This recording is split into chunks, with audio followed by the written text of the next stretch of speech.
우리 교인들이 굶고 있었는데 저쪽에서 별로 건강하지 않은 그러나 당장 허기를 찰 것 같은 그런 음식들을 준비한 것이죠. 쉽게 말해 그렇게 미혹을 한 거라고 볼 수 있는 거네. 그러니까 미혹에 당할 만큼 또 너무 취약했다는 거죠. 취약했던 거고. 그러니까 그 양면이 있는 것이고 문제의 원인을 자꾸 타자에게서 찾으면 문제를 해결할 수가 없어요. 나도 사실 제덕이 만나기 전에는 그런 생각을 했었거든. 사실 우리 교회의 문제로 보는 게 아니고 기성교회의 문제로 봤던 게 아니고 사실 기성교회를 혼란케 하고 기성교회 교회인들 착한 성도들을 데려간 신천지인들이 정말 나쁜 놈들이다. 걔네들은 상종하면 안 되는 사람들이다 라고만 생각했었거든. 그래서 신천지인들이 오면은 괜히 화가 나는 거야. 그지? 그 밝혀지게 되면 쟤를 어떻게든지 뭐 법적으로라도 뭐 어떻게든지 하기도 싶고 뭔가 그런 방법만 찾았었는데, 그러면 사실상 그 지금 이야기를 좀 종합을 하다 보면 그 신천지인들이 잘못한 부분은 분명히 있지. 하지만 기성교회들이 이렇게 여전히 허기지게 제대로 된 성경 가르침이 없었기 때문에 그런 여지를 줬다라는 거잖아. 그러면은 사실 대안을 제시하려면 교회 안에서 찾는 것이 제일 중요한 것 같아요, 결론은. 근데 그 결론이기 때문에 나중에 이야기하더라도 그러면 이제 신천지인들을 주변에 많이 있잖아. 그렇다면 그들을 우리가 어떻게 신천지인들을 대해주고 그들에게 만났을 때 어떻게 우리가 반응해야 되는지가 가장 궁금하거든. 그러니까 저는 교회 안에도 있고 하니까.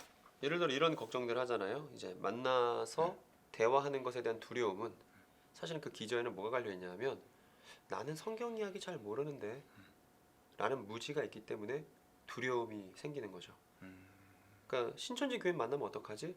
물론 필요한 질문이지만 그 전에 근본적인 어떤 대책 마련을 하기 위해서는 어떤 환부에 진짜 직접 메스를 대서 병을 고치려고 한다면 창세기부터 계시록까지 우리가 한 편의 이야기로 이 거대 서사, 대하 서사시 같은 이 성경 전반에 대한 이해를 내가 교인으로서 갖고 있는가? 근데 이제 이런 경우들이 있죠. 목사님들은 그걸 할 수 있다. 근데 성도들은 할 필요가 없다. 이런 통념들이 가득 있는데 사실은 이게 뭐 데이비드 힐스가 신학 실종에서도 얘기했지만 신학이 전문화돼서 마치 소수의 전유물인 것처럼 취급되는 것 자체가 비극인 것이고 사실은 성경 이야기가 우리 모두의 이야기니까 창세기부터 계시록까지 면밀하게 교육해서 이 이야기를, 이 소망을 그리스도가 주인공인 이 대서시를 잘 설명할 수 있는 교인들이 되어야만 한다. 여기 우리가 공감대를 갖고서 그들을 만나더라도 내가 어떤 태도로 내지는 무슨 말을 하지라는 고민하기 전에 그들을 만나도 내가 여유를 가질 수 있게끔 우리의 것을 잘 갈무리하자는 건데 지금은 우리의 것을 잘 갖고 있지 않은 상태에서 신천지 교인들이 잘못했다고 손가락질부터 한다면 아마 신천지 교인들이 그럴 거예요. 한국 교회는 말씀 없잖아, 뭐 이렇게 얘기할 거예요. 뭐 그런 얘기 많이 들었지. 근데 말씀 없잖아 했어. 아니야 했어. 그럼 네가 한번 설명해 볼래? 설명을 못해. 우리 목사님은 할 수 있어. 이렇게 말하면 신천지 교인을 손가락질했던 그 손가락이 되게 무한해질 거잖아요. 그래서 문제를 근원에서부터 한번 생각을 해보자. 과연 우리가 성경에 대해서 제대로 피력하고 소망을 설명할 수 있는가? 그러면은 이단 대책보다 더 시급한 것은 교회 교육이 더 시급한 거다. 정확히 그 두 개의 문제는 같은 문제예요. 이단 대책 이꼴 교회 교육의 문제인 겁니다. 그러니까 교회 교육의 문제에 손을 대서 이단들을 만나더라도 흔들리지 않는 굳건한 자신의 소망을 피력할 수 있는 아이들이 되어야만 하잖아요. 그런 성도가 교인이어야 마땅하잖아요. 근데 그걸 하지 못한다면 우리가 왜 그걸 하지 못했을까? 그러면 제대로 된 신앙 교육, 그러니까 성경 교육이 있으면 자연스럽게 이단 대책도 될 수 있다로 보는 거네. 그럼요. 당연한 거죠.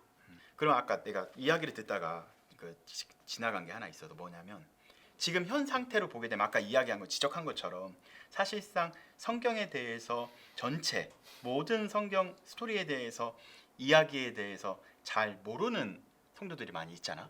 네. 그치? 그럼 지금 당장 시점적인 부분에 있어서도 이분들에게 당장 뭐 신천지랑 만나서 대화하라 뭐 그렇게 가야 되는 건지 접근했었을 때 그런 실제적인 부분도 한번 이야기를 해주면 왜냐면 지금도 물어보는 친구들이 있거든. 신천지인 것 같아요 했었을 때 목사도 그렇고 그 리더들이 어떻게 그걸 대처해주고 방향성을 제시해주면 좋은지에 대해서 이야기를 해주면 훨씬 더 실제적으로 그거에 대해서 할 수 있지 않을까? 일단 뭐 두 가지로 질문이 압축이 되는데 하나는 그럼 교회가 무엇을 해야 되는가? 음. 만약에 청년 공동체라면 음. 청년들과 함께 이야기를 나눠보면 좋을 것 같아요. 청년들과 이야기를 나누자. 지금 현행으로 벌어지고 있는 교회 교육 시스템에 대해서 음.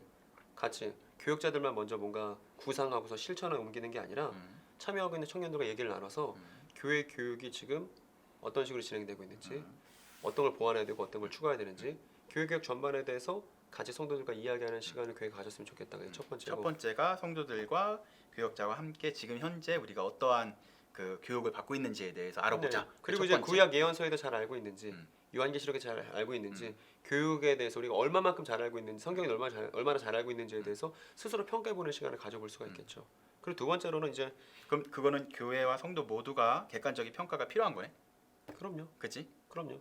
그 부족한 것이 있으면 배워야 되고 또 부족한 것이 있으면 가르쳐야 되고. 그렇죠. 그 그러니까, 두 가지는 같이 병행이 돼야 되는 거니까. 그러니까 교육자 혼자서 뭔가 고민하고 혼자 결정하고 혼자 시행하고 성도들을 따라오라고 만들고 이렇게 하고 싶지 않고 지금 이 시대적인 과제에 대해서 오케이. 교회가 지금 맞닥뜨리고 있는 시대적인 과제에 대해서 함께 공감하고 문제 해결을 같이 모색해야 된다고 생각이 들거든요. 그래서 거기에 대한 이렇게 담론 형성이 중요하다는 생각이 들어요. 그리고 두 번째는 예를 들어 교회 안에서 신천지 교인이 생겼어. 예를 들어 우리가 맨날 잘 지내던 어떤 청년 하나가 근데 알고 보니 신천지 교인이었대요. 원래 신천지 교인이었는데 우리 교회에 온 경우 뭐 그렇게 됐든지 아니면 중간에 알게 됐든지 그런 얘기를 들었어. 그러면 일단 그 사람이랑 손절 칠 게 아니고 어떻게 된 건지 들어는 봐야죠. 그러면 그 들어보는 것은 친구인 그 친구가 들어봐야 되는 거네. 아니 일단 교회가 됐든 그 교회가 가족이 됐든 가정이 됐던. 예를 들어 이런 거잖아요. 가정에서 이제 딸이 신천지 교인에게 발각됐어. 그럼 엄마가 그걸 말을 못합니다.